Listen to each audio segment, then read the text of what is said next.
Apa yang Ustazah nampak dah 19 tahun kan?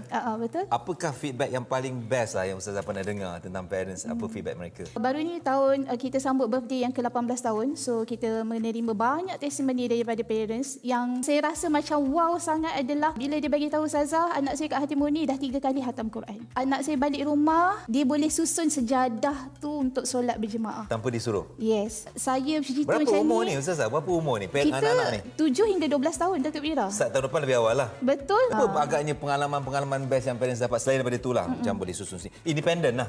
Independent, yes. Daripada segi Independence. tadi saya dengar dia boleh jadi imam. Betul, Dia boleh diajar jadi imam. Betul, boleh doa. Lepas tu banyaklah feedback yang macam kadang tahlil.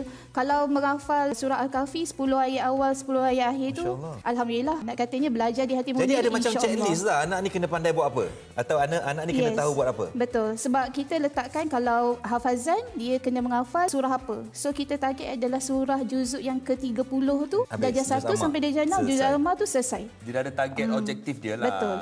Wow, hebat. Sebab kalau saya dengar ni pun, saya rasa macam nak hantar anak saya. Aziz yang nak masuk bukan? Saya. Okey.